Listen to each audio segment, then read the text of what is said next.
Welcome to the From the 108 podcast, starring the drunk uncles of White Sox Twitter.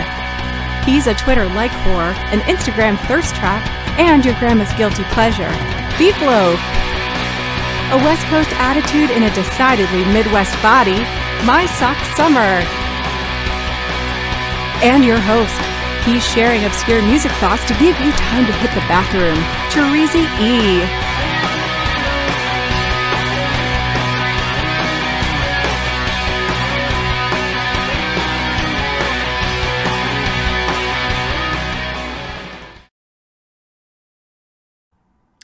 Thank you, Quarantine, and welcome to the From the 108 podcast. Get ready for some baseball, beer, and bullshit. And remember the drinking rules. If Beef Loaf references a meme or says he talked about it on the Ajou, you drink. If My Sock Summer shows up in the comments or shows up at all, you drink. And if I swear or say, here's the thing, you drink. And you can make either of us drink for just $1.08. And of course, you can always make a shut up for $5. And we'll shut up for 5 minutes. But that's going to be tough today because that doubles as a solo, so I might just ignore it. Good luck.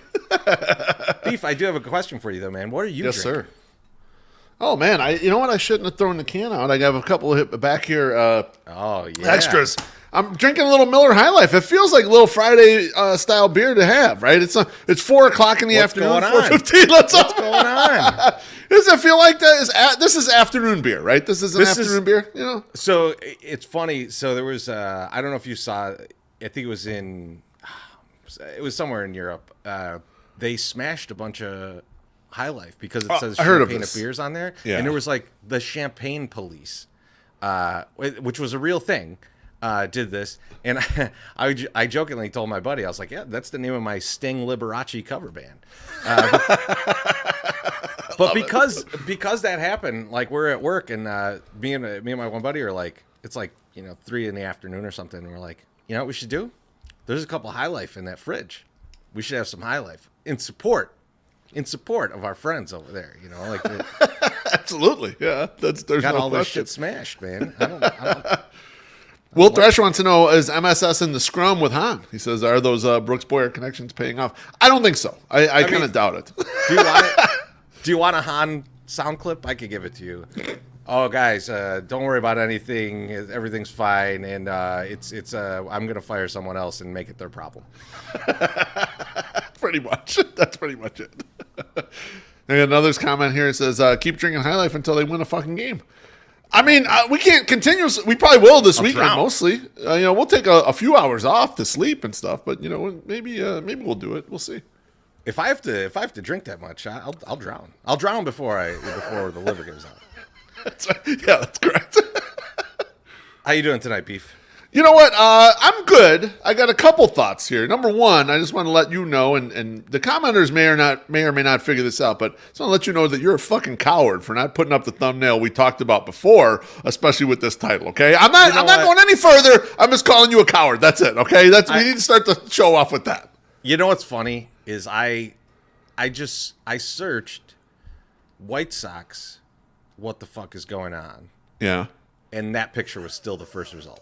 Like, it doesn't matter what you put in. It always pops up. And I was like, it's taunting me right now. And I'm not that bad of a person. I'm not that bad of a person. Sure. And I'm a bad person, but I'm not You that are, bad yes. of a person. Yeah, I disagree. I'm so upset. Josh Nelson says, what happened in the postgame show? We just opted for pregame. There's going to be Bears draft stuff after the game, so we figure we'll show up right now and do this. If you look at it, like the games are the Sox game starts at like 6. The Bears are going to draft probably around because it's like 10 minutes per pick. Yeah, so you something pick like that. 90 minutes, so it's going to be like around 8:30, and that's when like all the coverage is going to start. Yeah, I know you guys want to watch that coverage, right? Like, so go watch that coverage. We're here first. We're here to get you started for your day. It's little Friday. It's little Friday. You gotta get going. We're getting it moving now. You're not working anymore. Full disclosure. I wanted after the game, but Treasy bullied me, so that's why we're doing it right now. That's But actually, it was convenient because then it got me to drink a little Miller High Life earlier. Treasy, the main thing I need to get into with you, my friend, is I just had something happen. It's a sign, potentially a sign of good luck. Maybe for the White Sox too, but it's definitely good luck for me. I let you know I had to go pick up Bonita Stakey at school. Driving back, and it's like, well, we got the game going. You know, what should we do for dinner? So we decided we're going to go to the drive-through McDonald's, right? And now the McDonald's by me, it's the one in Bronzeville. It's very close to us. It has the two-pronged drive-through. You know, you ever see the two-prong where they got the two things? Yeah. Oh, yeah. They tell me, I'm in the second lane. They tell me to wait. You know, can hold on for a second. And then they take 5 orders in the first lane and let them all go through. And so I tell Bonita, I'm like, I'm driving up there. I'm gonna let them know what happened, you know? And she's terrified. She doesn't like people to make a scene. Now, I'm very polite and nice or whatever. I drove up there. I talked to them or whatever. And the lady was nice. She took my order and everything. But where we got lucky, Treasy. And Bonita's like 1 for 7 on this. She said, with her order, she's like, order me a milkshake. And you know the ice cream machine is always broken at McDonald's, right? Yeah. I ordered milkshake. They took it. And then I'm like, wait, let's see if we get up there and we actually get a fucking milk. We got a milkshake. We got a large milkshake, so the ice cream machine is not broken. That could be a sign that the White Sox are going to get on a big run right here because something's going right for us in the universe that all worked out perfectly for me. You know, I got to say, I'm on a good McDonald's roll myself right now. I get at least an extra nug every time. Like, and you know that. Are you ordering 10 and getting 11? You get that 10? Yeah. That 10's never quite enough. No. Right? No. And like, so that 11th nug, ooh, baby, that's where it's at. We got a couple drinks we got to get to here. Yep. Brian, cheers. I like. Oh, cheers. I can't quite do that cheers right now. Hello, friend. I'm not all prepped, but I got this. I'm not into the 420 stuff. I don't do that. That's not me. You know what though? I could get you into it because if you ever had a brownie, I think I know how much you like them. You'd be good. You motherfucker. Cheers, Yump. No, thank you, my friend. Get you liquored up before you have to watch the game. That's true.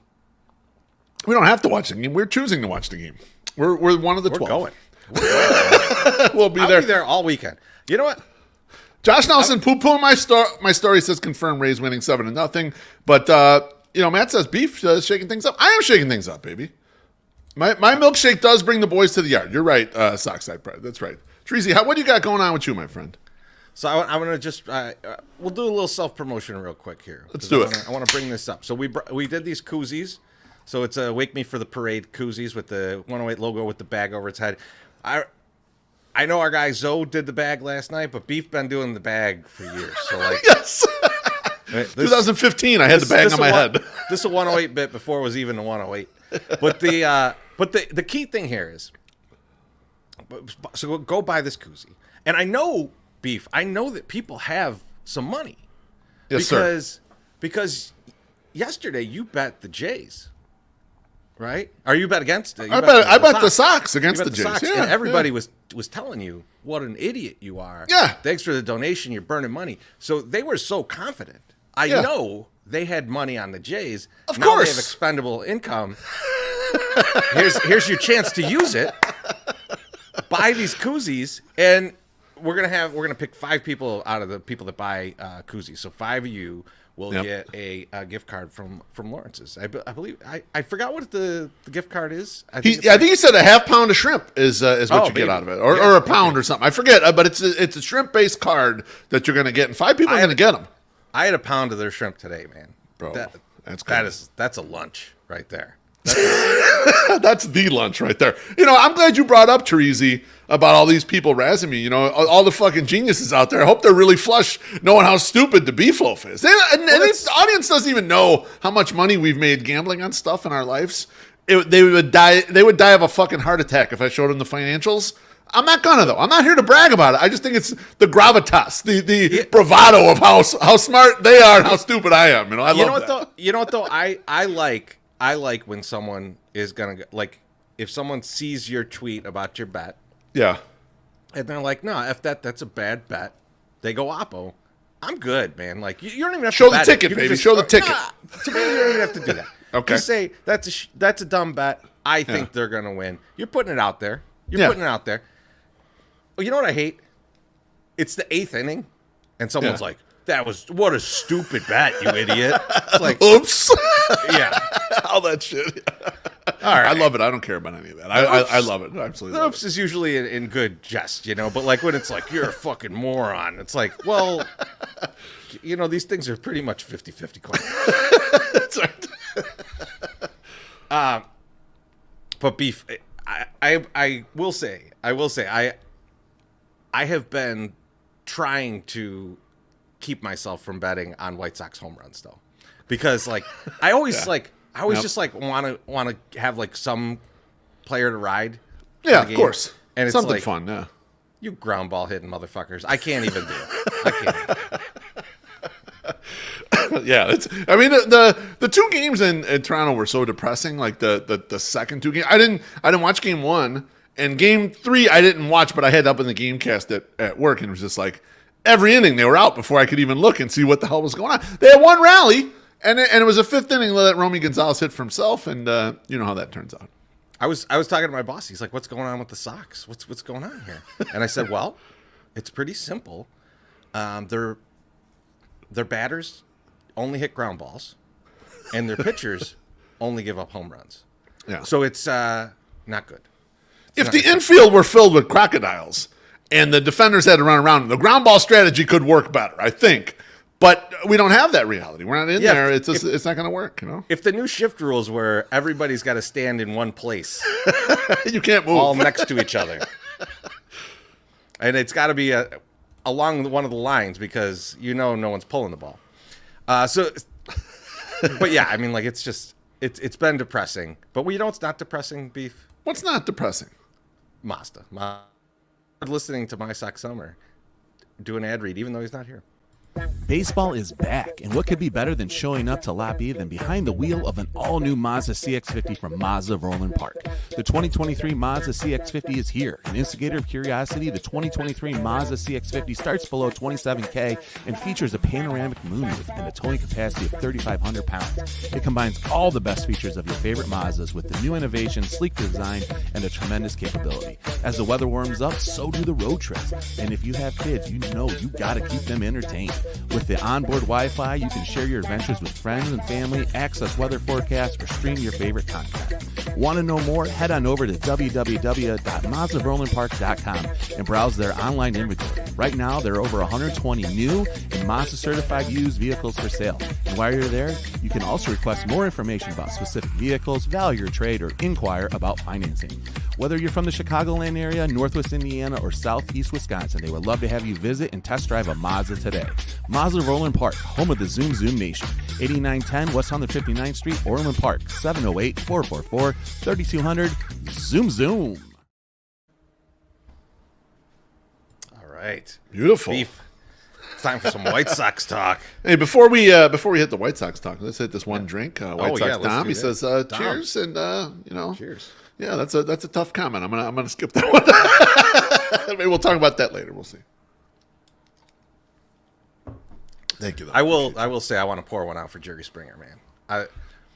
I mean, like, if you're our age, or even just a little bit younger than us, like midday Jerry Springer, like that was not on anyone's radar as to this is the type of show that's going to become popular. No. And when everybody copied that afterwards. Yes. Like everybody even people from his own show copied it. They were spin-offs and everything, and they were trying to do the exact same shit.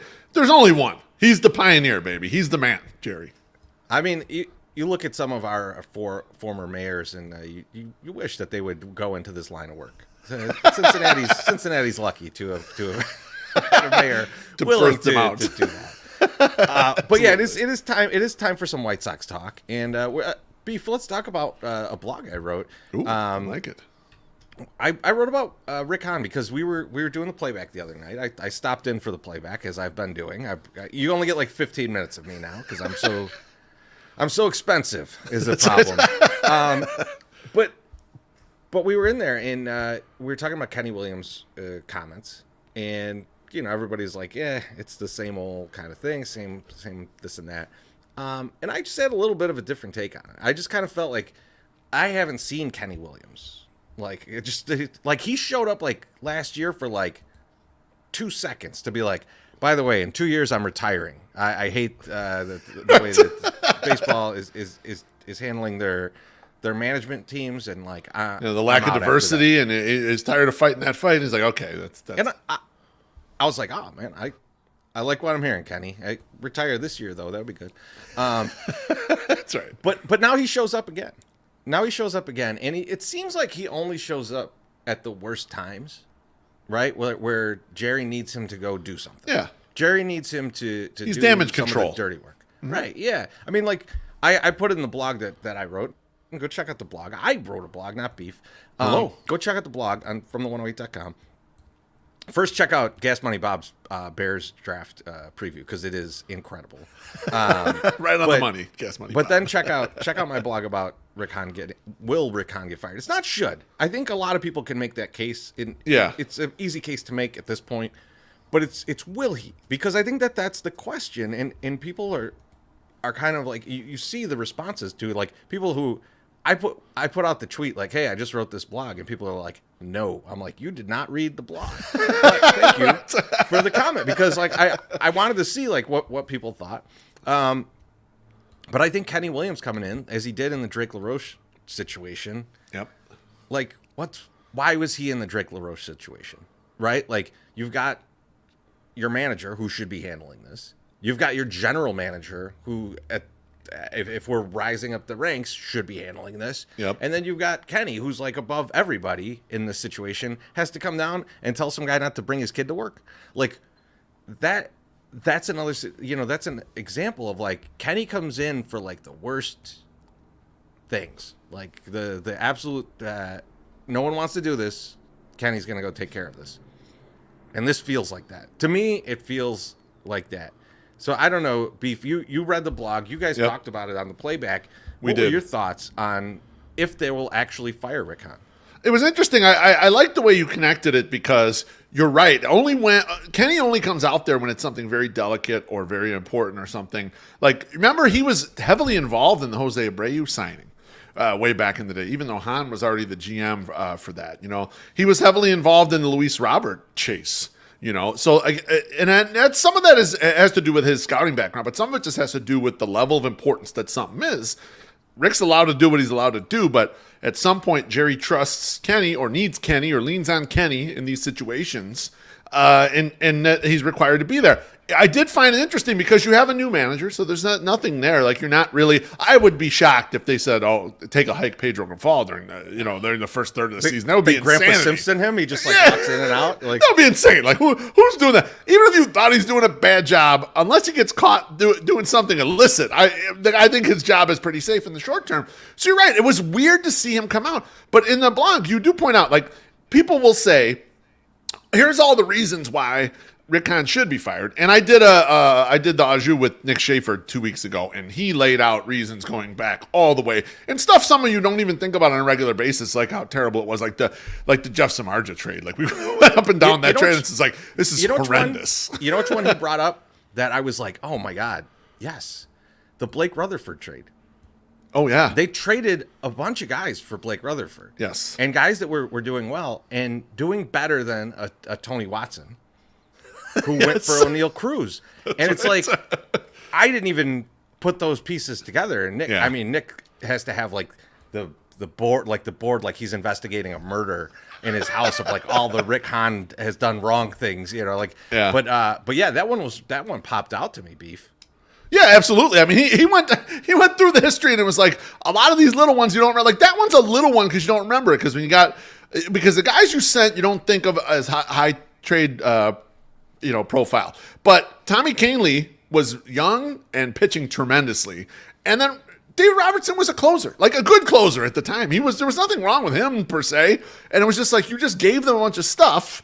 And you said, "Oh, I'll take Todd Frazier's money for the last half year or whatever it was," and like we'll just take this one prospect back, and that's why I remember it being pretty hyped at the time. But as we got a year or two out, people realized this guy Blake Rutherford ain't shit, and they kind of forgot about it. Like, it rolled off. Like, that's kind of a signature Hahn move too. Is like, keep paper clipping it until you forget where it started. You know, push the things out far enough so that you don't remember the origins, and it doesn't sting as bad. They got to be as impactful as the Tatis for you to really like get stung by it. For that happened so fast, his rise to prominence, that you're like, oh man, this is a terrible trade. But there were so many of them across the career of Han, and so that stuff doesn't necessarily need to be relitigated. But some of the stuff that, like, inflection points for me, Treasy, that you brought up was the money. Like, if you have a owner who's thrifty and you get them to put a lot of money out on the street and you don't get the return for the money, and you can see it, right? It's not like they're driving tons of attendance. They're not going to the playoffs. They're not getting any of that either. So they're not getting, like, kind of the extra pop. Like, they squandered that money in a way. And I'm not saying baseball teams make money, but they're not making the money they were probably expecting to make from that, you know? But if you definitely, if you're Rick Hahn, you went into Jerry's office and you lobbied for a certain amount of money. Yep. And over the past 2 years, you've gotten about $375 million. And if you're a person out there going like, Jerry's so cheap, you know? Right. Well, I mean, think about, like, everybody has that uncle that gives you like $5 for your birthday and is like, don't spend that on candy. He's spending it all on candy, right? And like, so like he wasted that. He's just sitting sick in the corner now because he ate $5 worth of candy in 1980, right? Like, so yeah, I mean, like, Yeah. if I'm Jerry and I'm someone who's like very conscious of how much I'm spending, I would be very pissed. Of course. About spending $375 million and getting 0 playoff games. Those playoff games are worth a lot of money. A lot of money. Sure. Like, I remember Lanuti talking about this. He's like, yeah, Sox went to the playoffs. Those COVID restrictions just went away. Like, they were like, no, all this stuff that we weren't having, it's here. It's Bye. back. You know? Exactly. So like I you know, it's definitely a situation where, like, he spent, like, the money will be spent. The money was spent poorly, and Jerry's probably pissed about that. Yeah, absolutely. And the other point you went into talking about Jerry bringing in Tony La Russa, and then Hahn effectively in 2022 at the deadline. And I brought this up way in the past. The White Sox were 3.5 games back at the deadline. So right within striking distance. You know, we know how that season turned out, and we know the feelings everyone had during that season. So probably you as a fan were like, you didn't care if they went and got someone because you felt like the season was lost already. But 3.5 games back, the season is most definitely not lost. The White Sox had tons of holes. Rick Hahn did nothing. He sat on his hands. Jake Diekman was all he got. In fact, someone messaged me that morning of the trade deadline. He had a picture of Hahn just like sitting there chilling, having a coffee somewhere. It's like, this dude's not on a laptop. He's not on a phone. They're not going to do anything at the end of this deadline. I was like, oh, this is crazy. And they didn't do anything. And for me, Treasy, like a lot of the stuff that it starts piling up because at 2020, when they had a chance, you knew they were going to the playoffs and they had 2 starting pitchers, he sat on his hands. Who'd he get? Jared Dyson. He got a pinch runner. Big deal. In 2019, when you're coming, the core's coming up, they didn't do anything. They didn't, fill in the roster around these guys. Makata had a 5-win season. Tim Anderson won the batting title, right? That was Eloy's best year. He had 30 home runs in 2019. His inactiveness is way more frustrating to me than when he tries to do something and it fails. And so you have this other thread of like, Jerry's got to be thinking this too. Like, we put all this money out there, we did your plan, and then when it was time to act, at the deadline, it was time to act, and we could have done. You didn't do anything. You got nothing done. Like, so there's got to be a level of frustration with both Jerry and with Kenny. I mean, like, Kenny's quotes led you to believe that this is built up to a level of frustration where, at a minimum, the seat is pretty hot. Where he's got to talk, right? So let's let's get a couple comments in here and drinks. So cheers, Dougie. Thank you, Dougie. Bless you. Dougie, if you are at the games this weekend, you will see us, man. We will hang. We will have some drinks. Be out there. And one from Chuck. A drink for the White Sox week. We're not there yet, but I mean, when we get there, we will have an Irish wake for the team. It might be at the All-Star break. Yep. First person gets traded. You know, Beef, that's a thing though, right? Like, I mean, like when we talk about Rick Hahn sticking around or not sticking around. Yeah. when does it happen? Because like if they are out of it, like you got to start dumping from this team, right? Are you going to allow him to be the guy who trades at the deadline? Yeah, it's extremely risky, right? Why would you allow that? Why would you choose that to be a path here? You know, and it has me wondering and interested. Like a lot of people think if the White Sox go downhill and we get to the All-Star break, that it's a complete gut rehab, right? Like that it's done. But they're in a weird spot where they have a couple of expiring contracts where you could see it. But there's some of them that, like, if you can't get value, you should not just dump guys. You should not just throw Liam Hendricks if you can't get value. You should not just throw, Tim Anderson if you can't get value. Like those are risky ones where could screw those up real bad. Let me throw something at you, Beef, because if Kenny's coming around and saying this, and Rick, I don't know if you saw Rick's comments today, but if you saw the video, it looked like he was, constipated. I felt like I needed to shit my pants in Comiskey Park, and he looked like that. Beautiful. He was saying all the same stuff, right? But like at the same time, it didn't look. If I were in Scrooged, I would say that's the scared lumpy I see right now. Yes.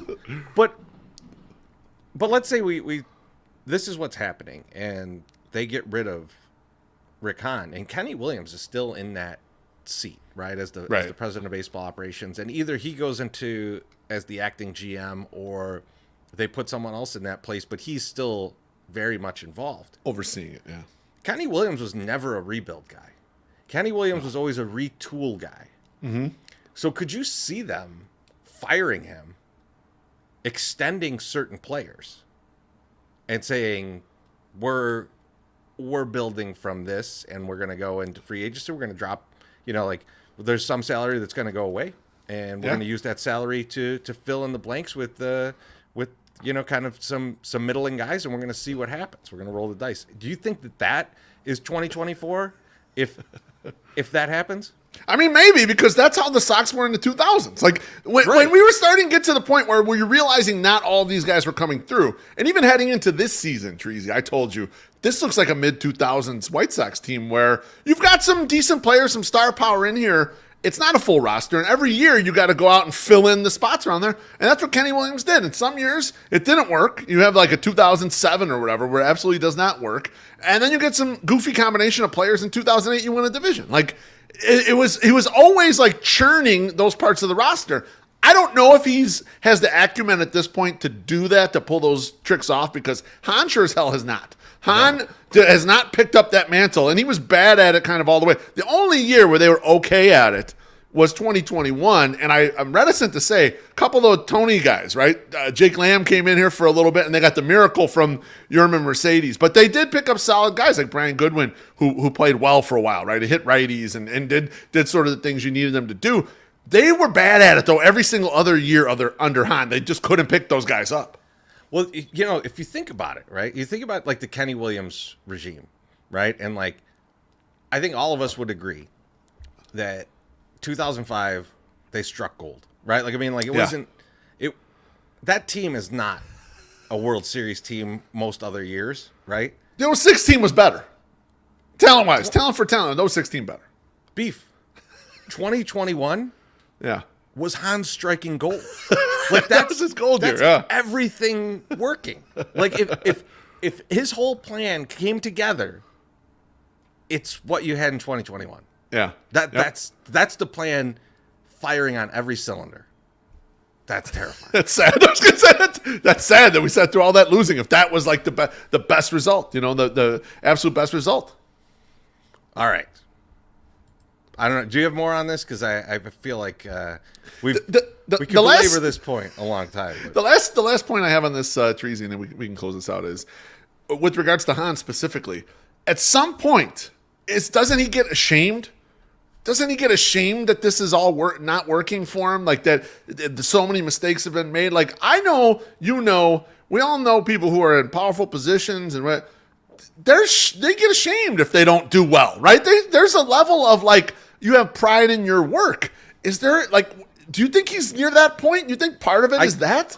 I think he's there, right? Okay. I do think he's there, but I think, like, what do you do with that though?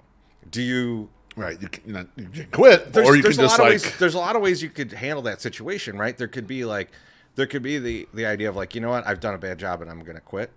I don't see that happening. No. Like, what I see more likely happening is like, I don't think I did this bad of a job, and now I'm ashamed of what's happening. Right. You did a bad job, and you over here, you did a bad job. Now it's pointing fingers time, which is going to just be horrible for the whole org. Right? Like, that's the worst case scenario, like when no one in the org trusts each other, because then you handcuff yourself of what you're actually going to do. You're never going to take a risk. You're never going to do anything outside of the normal thoughts, right? Like, and those are the worst orgs. Like those, I mean, like that is the Colorado Rockies org, right? Like that's just like that. That's a punishment to the fans, more so than what's happening now. What's not a punishment though is some delicious Lawrence's, man. Coming to a White Sox game? Make your first stop Lawrence's Fish and Shrimp on 2120 South Canal Street. Make sure to bring your appetite and the whole family to take advantage of their family feast. Here's what's included. You get 1 pound each of freshly fried shrimp, fish and chips, and chicken tenders. You also get 2 large fries, 1 large coleslaw, and a choice of 6 sides. It's a ton of food that will feed the whole family. It's a great call before the game. If you're running late to the game, maybe stopping by post-game is the move. You're going to sit in traffic anyways, might as well sit at Lawrence's and get that late-night snack you've been craving. Open 24 hours, Lawrence's on Canal is there for you. They have daily deals and can make any order into a combo for only $5. Lawrence's Fish and Shrimp have 4 locations, 2120 South Canal Street and 3242 West 87th Street in Chicago, 50 South Manheim Roman Hillside and 3248 Vollmer Road in Olympia Fields. Visit them online at chicagoshrimp.com to see their menus and to place an order. And do us a favor, give them a follow on their Twitter, at Lawrence's Shrimp. Lawrence's Fish and Shrimp, Chicago's favorite shrimp house since 1950. Ooh. All right, Beef. It's time for a little more White Sox talk. Baby. So, Pedro Grifol, he's taking a lot of heat from the fans. Obviously, it's not going well. His first 25 games with the team, extremely underperforming. So, let's take a look at Pedro Grifol and each come up with 2 ideas that he can do in the short term that can turn this thing around at least a little bit, right? Can improve the situation at least a little bit. Un poquito. Beef, go ahead. You go first. All right. So one thing I was noticing this morning, I'm looking through some stats and I'm tweeting some stuff out there. And one thing I'm realizing is that Pedro Grifol can never put Romy Gonzalez and Lenin Sosa in the same lineup because right now they're both hitting like pitchers. Their slash lines right now, Treasy. Romy Gonzalez is hitting 129, 129, 129. That's not a great slash line. And Lenin Sosa, 122, 143, 220 on the slug there. I don't think that you can play them together because you just end up with this black hole at the back of the lineup. And I clipped it a couple days ago. It was like they were at the bottom of the order was 0 for 12 with no strikeouts. It was like Chris Bassett and crew in Toronto knew just throw these guys strikes. They'll get themselves out. They're just total non-issues and non-threats right here. So I think Pedro needs to manage that lineup in a way where he can't allow there to be that many zeros in there. I know it's tough because they got a lot of guys in here that aren't hitting that well. But some of the guys that aren't hitting well have a track record, a pedigree. They have done better before. These 2 guys have not. So please alleviate a little of that and remove one of them. If you're going to play one guy, the other guy's got to sit on the bench for the night. No, I'm with you. And it's just there's too much non-hitting on this team. Yeah. Right? For the fact that you've been drafting and been acquiring positionless guys that are supposed to be able to hit only. Right. Right? Yeah. So, you know what, Beef, mine aren't as serious as yours. Well, good, because they don't need to be. But I want to go full house outfield. All right? Yes. So I want, and this is when Yohan comes back. Okay. But Benintendi, you sit on the bench. All right? You can't hit. 47 on base, baby. Can't hit. Tired of you. And I know Eloy's not hitting, but you know what? I'm still, I got more confidence in him. Okay. Eloy's in right, Sheets is in left, Colas in center. I want. God. Yes. I'm going like Art of War here. When your back's up against the corner, you're gonna perform. Okay, right? I like it. I like it. When you're on the cliff, you're gonna fight. All right. So like, that outfield performs because they're just terrified not to. All right. It feels like too you're putting the pitcher at the brink as well. You're like, you got to make a pitch here. You can't depend on Luis Robert to go catch something down in the gap or jump over the fence and save a home run for you. You got to make a pitch. I could count on Luis Robert to do that, but I can't count on him to hit anymore. He just swings at everything. He does swing at everything. So he's got it on the full house outfield. He's got to sit. All right, and Berger's DHing that day. Beautiful. All right, so that's how we keep Berger in the lineup. We get beefy. That's how we keep him in the lineup. Get beefy. Man, I love it. I never thought I'd love it so much. Fuck. I mean, I wish we had Avi Garcia back to play center field. To be totally honest. He can't hit either, but still. Let's get to this drink here. Let's get Drew Boggs says, cheers, guys. Cheers. Better be mad and sad with a great community like White Sox Twitter than mad and sad alone. That is correct, sir. We're only a little mad. We're only a little mad. I'm not even that mad or sad. I just like the results stink right now, but it's early. We'll have some fun with the year, even if the team doesn't end up being any good. I mean, I think that's something that, like, if you're new to the 108, something we should probably discuss is, like, we sat through the rebuilds, right? Like me and Beef have seen more bad White Sox baseball than a lot of people. I mean, I know there's people on Twitter that we interact with that have been like, I've been going to the games for 40 years. Oh my God, I've seen some stuff, right? Right. We're with you. We haven't been going that long, but we've seen some stuff as well.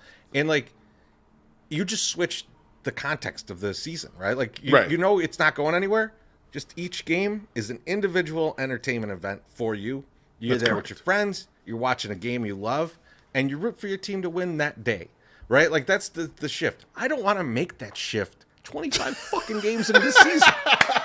Exactly. Well, you see some of the angst. I mean, I'm glad you went down this path. You see some of the angst out there, and part of it is a couple different things. One is some people haven't really gotten into this until they heard the White Sox are going to be good, and they bought in like on the swing up of the rebuild. So this is the payoff for them. They haven't sat through all that, and they don't want to sit through all that shit. They don't want to watch a mundane bad team that's like a 75-win team. They're not interested in that. They came here for some titles, and they're absolutely not getting them. The other thing you get a lot of is media and media types, because that's how they make their bread, baby. They make money from this. So like there's a tinge of that with it. It's like the worse the Sox do, believe it or not, the worse all these content things do. Like the sports radio, they do worse with White Sox stuff. Now they could pivot to something else or whatever, but so you got all of that kind of jumping in here. That's why we have a little bit different take on it. Now we're still pissed off, and we're glad you finally got here with all the Han stuff, because we've been on the Han stuff for damn near a decade, and some of y'all are just jumped off the Han bot and the Han boat, and you got in here with us finally. So yeah, Cheers, thank Shane. you, Shane. Appreciate you. And you're right, bear down today. I'm ready to bear down. You are fully ready to bear down. But that's why you see a lot of that, right? So, and some of you just not, the expectations are different, and you're like, fuck, man, you're so mad about that. Understood. But at some point, we're going to pivot out of this, and then you're either going to like probably go be fans of something else or not pay attention. Or if you stick around, we gotta go back to like Treacy's saying, each individual game you go to, that's an entertainment. And hopefully you got a good pitching matchup, or you got someone hits a couple home runs, and we have some fun in the stands. That's it. If you switch to being a Star Wars fan, we got you covered too. Don't worry about it. Absolutely. All right. So, Beef, did you give me your second one yet? I did not. No, I'm ready to give it to you. That one. What I want from Pedro has been real good about giving you a lot of platitudes and making it seem like he's talking himself into that he's not worried about all this stuff, which he obviously clearly is, because shit's hitting the fan. What I want from Pedro is no more of that. What I want is action. I want him to manage the ball game extremely aggressively. I made the comment the other day about Romy Gonzalez hitting in the fifth inning with 2 runners on, and people were coming at me. You want him to pinch hits for a guy in the fifth inning? Yes, I do, actually. I want him to be really aggressive. If you're going to play a certain way and this team's not scoring, push the edges. Push all the edges. That's what I told Tom Fornelli when I had him on the Au way back. I said, because we were talking about what we expect from Pedro, what we want to see from Pedro. I said, what I want to see from Pedro is him push all the edges. I want to see him manage like he's trying to win every single game. And he started off that way. He did that okay in Houston. And then series number 2 against San Francisco, we had a couple blowouts. You didn't get to see it. And then it sort of went away. Then I saw people just hitting for themselves. Or he'd bring in Romy to pinch hit in a spot where it's like, Romy is not a good hitter. Don't bring him in as a pinch hitter. Figure this out. You have to manage the game like you're trying to win that particular game and be aggressive with it. And I want to see it. I don't care if it doesn't work. If it doesn't work, that's fine. Nothing else is working anyway. What's the fucking difference? Just manage aggressively and try to win tonight's ball game. I'm with you.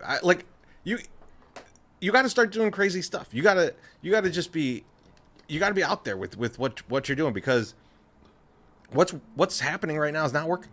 It's just not working. So try other stuff. You also have the benefit of being a first-year manager, right? Like I wrote about that in the blog. We talked about that earlier. They're not going to fire his ass right away. No. They're going to give him some time. So do some crazy shit. Like don't be safe with this job. Be crazy. Because right now your back's against the wall. You got nothing to lose, man. You're already out of the playoffs in terms of historical data. Yeah, yes, right.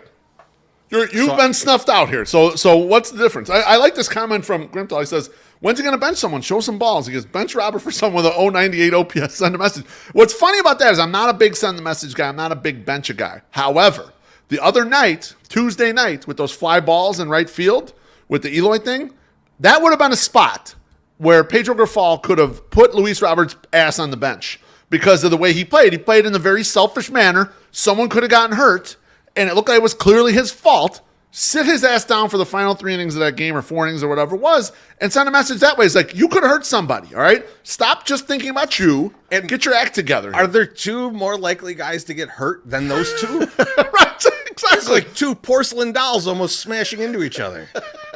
Terrible. Trezo, you got another one for us? Oh, I do. This one, if you thought the first one was going to make you angry, wait till you get a load of this one. I want Jake Diekman and Aaron Bummer to start serving as openers for Clevenger and Kopech. Why? Okay, Why, you ask? okay. Because everybody keeps telling me that Aaron Bummer will do fine if he's got a clean inning. No, he won't. But Let's see it. if that's true, the first inning seems perfect for that. Let's put him out there. Let's see how that goes. And on the other side of this, guys, if you don't believe in that, if you're like, Treasy, that's a fucking terrible idea. Well, guess how much money we're going to make off of runs in the first inning? That bet's all ours once this starts happening. And it's great. It's really a good thing for everybody. We either lose a little bit of money and they do good, or we win some money and they did what we expected them to do. So I'm going for Diekman and Bummer to be openers because they are certainly not relievers. I like that. And actually, that's not a bad way to manage what you got going on with both of those pitchers, right? You have some issues going on with both of those guys, a little bit of ineffectiveness, a little bit with them trying to get length into games, and maybe you can kind of tease that out and push it into like a normal start by using it in that direction. And also, you force the hand of the other manager. I mean, that's the thing an opener can do is when you have the hand in this switch, you either play into his hand for a little bit and let him beat you waiting for that starter to come, or you got to switch your lineup and then either you fix it or you leave it, and the starter is gonna eat you up. So like you give yourself, you add a little bit of an edge there, Teresi, and it's early in the game, so they gotta make a decision. I like that. I mean, it is similar to what I'm talking about with managing the game aggressively. Do some things, Pedro. If you're the manager, do some things. Here's what I'm tired of seeing, and I told you guys this in the Sunday Soak the other day. Pedro is managing like he's beholding to Rick Hahn because Rick Hahn was the first one to give him a job when he's in his 50s. Just fucking manage the team like you want to manage the team. That's what you need to start doing today. Tonight when we go to the ballpark, manage this shit like it's your team. You know what I'd love to see? I'd love to see him put out a lineup that he likes and just kind of like make moves throughout the game, steal a bunch of bases, do all kinds of shit. And then when something goes wrong, lose your absolute mind and get kicked out of the game. Just show that the team is alive. Just that you guys fucking care. Because I'm usually not a like fire and passion guy. Right. But Jesus Christ, this team is dead. Like this is like, I couldn't believe it. I was like, I I was like, I got to seek out what's the worst team to make the playoffs, like after 25 games, because there's got to be. Like I figured, like the Nationals from a few years ago, like must have been like, that's got to be a team, right? Yeah. No one's been this bad. That's not good. That's not good. And that's modern era. That's with the wild card. Now they have an extra wild card. So I was like, oh, maybe last year. No, the only team that sucked this bad last year was the Reds. Do you remember the Reds last year? Yeah, they're horrible. They didn't win until like May. Like, that's right. It was like, so I was like, oh my God, what do we got on our hands? So yeah, be insane. Just do something. Throw a Gatorade tub on the field. I don't care. Just let me know that people are awake in that dugout. I thought you were going to recommend he pick up and throw one of the extra big bases. And I don't know. I don't want him to hurt his back. Those are too heavy. He's an older guy. I don't want him to get hurt trying to throw a base, you know? I don't know if you've seen the more recent strongman competitions, but instead of that big rock, they carry the base now on that run. Yeah, it's heavy. It's heavy. I believe that 100%. Beef, I think it's time. It's time for some thank yous. Man. Yes, sir, it is. Who are you thanking this week, Beef? I got 2 thank yous. Thank you number 1 goes to my guy, Chris Tannehill, for coming on the Au Jus. It was just so much fun to have a conversation with him. And his waters run deep on the history of how he got to where he's at and the creative process. And he gave such great tips and things. I was like, man, I wish this was not out on my podcast. I wish I could just absorb it and not share it with everybody. But it is out there, and you can catch it. And that's a guy who's been doing sound in the city for a long time. And he gave a lot of great tips about collaboration and creativity and just how to make it and how to keep grinding away. So that's number 1. Number 2, and you mentioned him earlier in the show, is Jerry Springer. R.I.P. in peace, my friend. Rest easy. You created the genre. You like, he's one of the guys that broke the mold. I always say this about Mike North too. Like, there wouldn't be all these podcasts and people sounding off and speaking their own voices if it weren't for Mike North. Mike North, you like him or hate him, he did the thing differently. He pushed the boundaries out there to where anyone could do it. It sounded like every man can do it. And Jerry's show was so crazy and wild and just interesting, and it was just people and like. That broke the mold. That created, and that's why we're all addicted to reality TV. And sure, some of it was probably staged and was complete BS. Who cares? It looked like it was some wild shit, and so I'm very appreciative for him breaking the mold and creating a genre. Treasy, who you got to thank? I'm gonna double down on your thank you to Jerry Springer, because Jerry Springer, that changed TV. Maybe for the worse. I don't care. I enjoyed the hell. Made it more interesting. At least. I mean, like everybody knows Jerry Springer, and it was such a thing, and. I was talking to the dude earlier today, and he's like, man, wouldn't it be great if for the funeral they got every guest from the show to show up? There's no way all those people are still alive either, though. Yeah, that was the sentiment of the people in the text chain. But I also want to thank Beefloaf. Beef, first of all, for agreeing to do the show early so we could get this in. And Yes, then sir. we could go have some fun at the park. And Yes. I also want to thank you for letting me hang out at your house after the game until Cornsy's back from St. Louis to pick me up. So I'm just going to live here, okay? That sounds that's good. very nice of you. I appreciate the hospitality in advance. Wonderful. And also thank you to everybody who jumped on early to check this out. I'm very excited to see who the Bears pick tonight. I'm very excited to get to the park for 4 days in a row this weekend to see everybody. If you're coming out to the park, let us know. Stop by the 108. We're always happy to see you.